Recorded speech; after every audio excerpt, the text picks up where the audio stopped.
उड़द की फसल में बम्पर उत्पादन लेना है तो पहले स्प्रे में सही दवाई डालने मात्र से 70% उपज प्राप्त हो जाती है। फिर चाहे फसल में मारूका इल्ली की समस्या हो, पत्ती खाने वाली इल्ली हो, सफेद मच्छर हो, थ्रिप्स हो या फसल में पीलेपन की समस्या, इन सब समस्याओं से पहले स्प्रे मात्र से छुटकारा पाया जा सकता है सही दवाई के उपयोग से। नमस्कार किसान भाइयों, आप सभी का स्वागत है कात्यायनी ऑर्गेनिक्स के यूट्यूब चैनल में। अगर आपने अभी तक चैनल को सब्सक्राइब नहीं किया है तो नीचे दिए गए बटन पर क्लिक करके सब्सक्राइब कर लीजिए।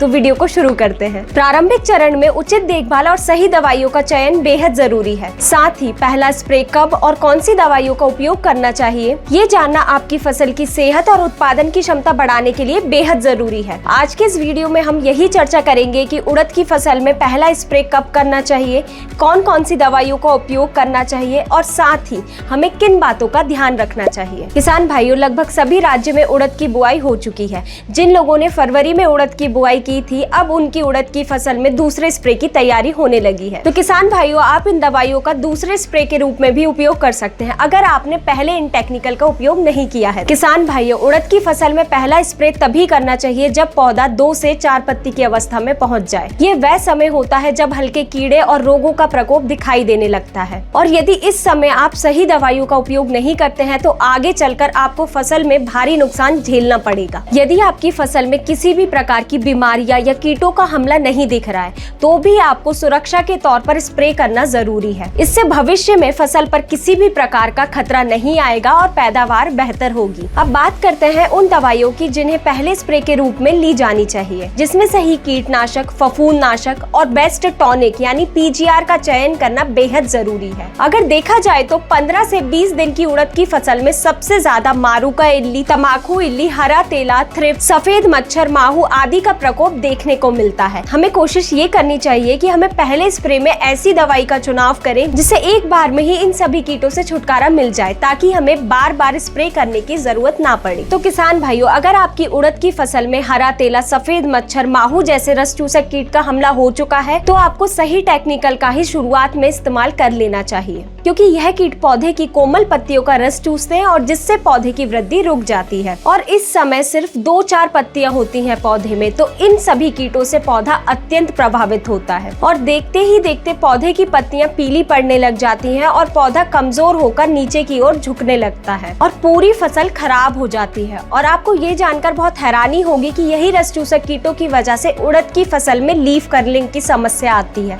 लेकिन अगर आप पहले स्प्रे में ही एसिटामिप्रिड 20% का उपयोग करते हैं तो शुरुआती चरण में ही आप इस कीट पर नियंत्रण पा सकते हैं। ये एक रासायनिक कीटनाशक है जो कि घुलनशील पाउडर फॉर्मुलेशन में होता है। ये प्रभावी रूप से कीटों की तंत्रिका तंत्र पर सिस्टमिक क्रिया और ट्रांसलेमिनार एक्शन के माध्यम से कीटों के नर्वस सिस्टम को डैमेज करके कीटों की एक विस्तृत श्रृंखला को नियंत्रित करता है और ये सभी प्रकार के रस चूसक कीटों को एक बार में खत्म करने की क्षमता रखता है। और सबसे अच्छी बात ये है कि ये पत्तियों के अंदर पहुंचकर लंबे समय तक रस चूसक कीटों से सुरक्षा प्रदान करता है। खास तौर पर ये उड़द और मूंग जैसी फसल के लिए बेहद प्रभावी है। उड़द की फसल का दूसरा दुश्मन होता है मारूका इल्ली, तमाकू इल्ली या फिर पत्ती खाने वाली इल्ली या फिर कहें तो झाले वाली इल्ली। अगर ये इल्लियां फसल में आ जाए तो मात्र 24 घंटे के भीतर ये पूरे पौधे की पत्तियों को कुतर कुतर कर खाकर तबाही मचा सकती है। शुरुआत में ये छोटे छोटे झुंडों में रहती है। अगर समय रहते नियंत्रण नहीं किया गया तो ये पूरी फसल चट कर देती है। अगर आप इन प्रभावित पौधे की पत्तियों को देखेंगे तो आपको गोल छेद दिखाई देंगे और इन इल्लियों की ज्यादा प्रकोप होने पर अगर आप पत्तियों को देखेंगे तो वह एक कंकाल जैसी दिखाई देंगी। पौधे में एक भी इल्ली के दिखाई देते ही सही टेक्निकल वाली इल्ली मार का उपयोग कर ले, जैसे कि थायोमेथॉक्सम प्लस लैम्डासाइलोथ्रिन,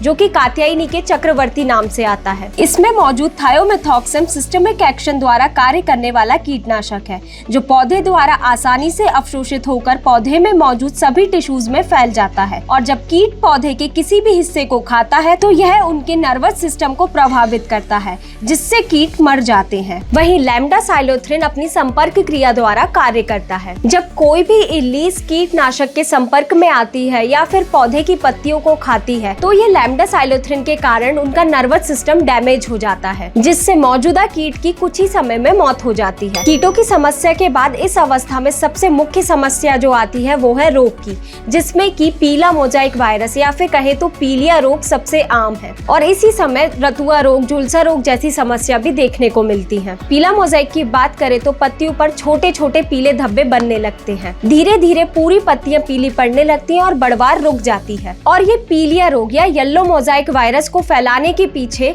सिर्फ और सिर्फ सफेद मक्खी का हाथ होता है। वहीं झुलसा रोग के लक्षण की बात करें तो तने और पत्तियों पर भूरे या काले रंग के धब्बे बनने लगते हैं। ये धब्बे बढ़ते हुए पूरे पौधे को सुखा देते हैं। वहीं रतुआ रोग के लक्षण की बात करें तो छोटे छोटे नारंगी या भूरे रंग का पाउडर जैसा दिखाई देने लगता है और ये रोग उत्पादन में भारी गिरावट का एक मेन कारण होता है। लेकिन आप इन सभी रोगों को सिर्फ एक ही टेक्निकल से खत्म कर सकते हैं, उसका नाम है डॉक्टर ब्लाइट। इसमें मेटल एक्सेल और क्लोरोथेरोनिल होता है जो संपर्क क्रिया द्वारा और सिस्टमिक एक्शन के साथ उड़द की फसल में आने वाले सभी फफूंद जनित रोगों को एक बार में नियंत्रित करता है। इन सब के बाद पौधे की सही वृद्धि और अच्छे विकास के लिए सबसे जरूरी होती है सही टॉनिक। आप पहले स्प्रे में कात्यायनी सीवीड का उपयोग करें। ये पौधे के जड़ विकास में मदद करता है और शाखाओं की वृद्धि को बढ़ावा देता है। साथ ही पौधे की संपूर्ण ताकत को बढ़ाकर उन्हें और भी हरा भरा बना देता है। साथ ही सूखा, अत्यधिक गर्मी जैसे तनाव की स्थिति में पौधे की सहन शक्ति को बढ़ाता है। तो ये थी उड़द की फसल में पहले स्प्रे में उपयोग की जाने वाली दवाई। तो वीडियो में बताई गई सभी दवाइयों का आप पहले स्प्रे में उपयोग करें तो ये 60 से 70 दिन की उड़द की फसल में पहले स्प्रे मात्र से 70% उपज बढ़ाएं। तो अगर आपको वीडियो पसंद आई हो तो लाइक करें और अपने अन्य किसान मित्रों के साथ इसे जरूर शेयर करें। धन्यवाद।